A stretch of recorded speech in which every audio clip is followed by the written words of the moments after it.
Hello দর্শক, আসসালামু আলাইকুম ওয়া রাহমাতুল্লাহি ওয়া বারাকাতুহু। আমি জামাল, আপনাদের ছোট ভাই। এখন দেশের বাড়িতে আছি।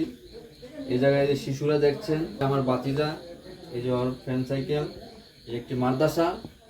তো সবসময় তো অনেক কন্টেন্ট, অনেক ভিডিও অনেক জায়গায় করছি, দেশে বিদেশে মিলিয়া দিলিয়া। তো এখন আজকে কোরআনের বাণী ওনারা কোরআন শিক্ষা দেয় এই জায়গায় শিক্ষকেরা। আজকে এই যে ছোট আমার বাতিজার বন্ধু ও একটি সূরা পাঠ করবে, অবশ্যই আপনারা শুনবেন, অবশ্যই ফলো থাকেন। ধন্যবাদ। বলো বাবা।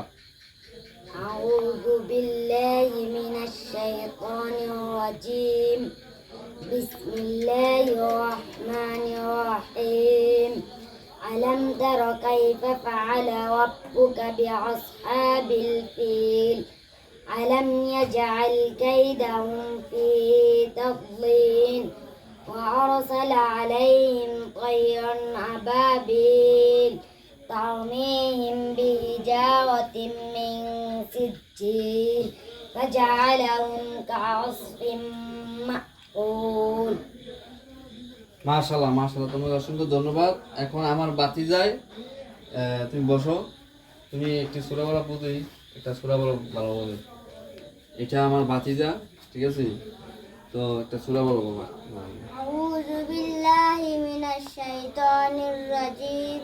بسم الله الرحمن الرحيم. ألم تر كيف فعل ربك بأصحاب الفيل ألم يجعل كيدهم في تضليل وأرسل عليهم طيرا أبابيل ترميهم بحجارة من سجيل فجعلهم كعصف مأكول. মাশাআল্লাহ, তোমাকে অসংখ্য ধন্যবাদ। তোমার ফ্যান সাইকেল সবাইকে অসংখ্য ধন্যবাদ। আসলে দর্শক, অবশ্য ভালো লাগলে আপনারা শেয়ার করে দিবেন। আমি আগামী দিনে ওনাদের জন্য কিছু করতে চাই। আর এর পাশে যদি সবাই আপনারা যদি হাত আগে আসেন, অবশ্যই এটা সক্ষম। অবশ্যই পরবর্তী একটা ভিডিও আপলোড দিব, আপনাদের জন্য শেয়ার করবো। সবাই ভালো থাকবেন, সুস্থ থাকবেন, অবশ্যই শেয়ার করে দিবেন। ধন্যবাদ। আসসালামু আলাইকুম।